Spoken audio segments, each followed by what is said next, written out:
દામનગર શહેરમાં માત્ર 6 થી 7 ઇંચ વરસાદે તારાજી સર્જી છે। ઠેર ઠેર વરસાદી પાણીનો ભરાવો, લોકોએ પ્રશાસન વ્યવસ્થા તંત્રને ફરિયાદો કરવાનું માંડી વાળ્યું। અમરેલી જિલ્લા પંચાયત હસ્તકમાં માર્ગ મકાનના રોડ ઉપર બેઠા કોઝવે પર 3 જિલ્લાના 15 જેટલા ગ્રામ્યોને જોડતો પુલ વગર લોકાર્પણ શરૂ થયું છે, પણ પુલનું નિર્માણ એજન્સીએ પુલ સાથે નદીનું સાધન ભૂલી જતા રામ રાજ્ય સોસાયટી રામ પરોસે છે।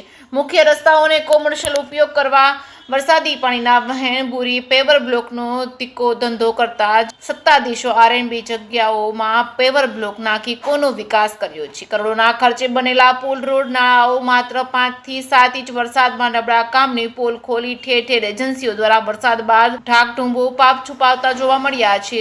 દૂરદેશી વગરના અણગણત વિકાસે વિનાશ વેર્યો, ત્યારે ભારે વરસાદ થાય તો શું હાલત થશે।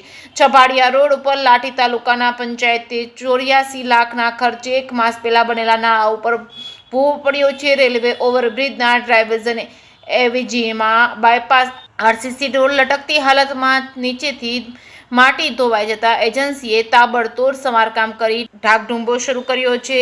રેવન્યુ રસ્તાઓ ધોવાયા, શહેરના અનેક વિસ્તારોમાં માત્ર સામાન્ય વરસાદમાં ડૂબ્યા અને ખોડિયારનગર, સીતારામનગર, રામ રાજ્ય સોસાયટી તેમજ કાચીવાડ સહિતના વિસ્તારોમાં કેડસમાં પાણી ભરાયા હતા। જે કે સિંગુદર સાથે નટવરલાલ ભાતિયા, દામનગર। માર્ગ મકાન મામાના માર્ગ ઉપર તાજેતરમાં બેઠા કોઝવે ઉપર બનાવેલ કરોડોના ખર્ચે જે બેઠો કોઝવે ઉપર જે પુલ બન્યો, એ પુલનું કામ કરતી એજન્સીએ પુલ તો બનાવી નાખ્યો। આ રૂરલ ગ્રામ્ય વિસ્તારો માટે આશીર્વાદરૂપ આ પુલ બની ગયો, એમાં ના નહીં, પણ આ પુલ બનાવ્યા બાદ જે સમારકામ કરવું જોઈએ સમારકામ નહીં કરતા રેવન્યુ સર્વે નંબર 372 બિનખેતી મફત પ્લોટ તાલુકા પંચાયતે પાડેલ 214 વસાહત જે ગરીબ ગુરબા શ્રમિક પરિવારની જે મિલકત છે, એ મિલકતની અંદર અત્યારે 4-20 વર્ષે બેફામ પાણી ગરી ગયું। પેટ કાપીને મકાન બનાવેલા શ્રમિક પરિવાર, નાના ગરીબ ગુરબાઓના મકાન અને મિલકતો ડેમેજ થઈ, દૂરંદેશી વગરનો આ વિકાસ ખરેખર ગરીબ માણસો માટે વિનાશ કરતા સાબિત થાય તેવી સ્થિતિ આપ મારી પાછળ જોઈ શકો છો। જે નવો પુલ બન્યો, જે ઠાસા, મોળિયાપટ અને સુવાગઢ લાઠી તાલુકાના 3 ગામને જોડે છે, ભાવનગર જિલ્લાના ગઢડા સ્વામીના તાલુકાના વિકળિયા, હડમતિયા અને ઠોંડા, એવી જ રીતે સિહોર તાલુકાના ભૂતિયા, સરકડિયાના અનેક રૂરલ ગ્રામ્ય વિસ્તારોના 3 જિલ્લાઓના 25 થી વધુ ગ્રામ્ય વિસ્તારોના ગામડાઓને જોડતા આ પુલ ઉપર બેઠા કોઝવે ઉપર પુલ બનાવવાની માંગણી તો ઘણા વર્ષોથી હતી।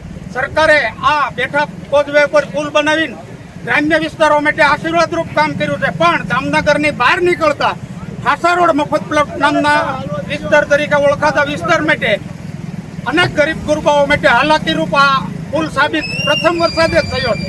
વગર લોકાર્પણે આ પુલ આજે ચાલુ તો થઈ ગયો, રૂરલ ગ્રામ્ય વિસ્તારો માટે આ પુલ આશીર્વાદરૂપ તો બન્યો, પણ આર્થિક પછાત દામનગરની વસાહત 240 જેટલા ગરીબ ગુરબા પરિવારના શ્રમિક પરિવારોની મિલકત ને ડેમેજ કરી નાખી। પ્રથમ વરસાદે અનેક વિસ્તારોમાં, અનેક નાના ઝૂંપડાઓમાં, કાચા મકાનોમાં પાણી કરી ગયું। આપ મારી આસપાસ વિડીયો ફેરવી અને પ્રત્યક્ષ દેખાડજો।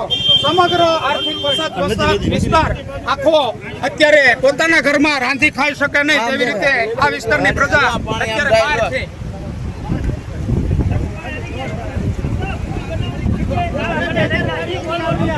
રામ કે રામ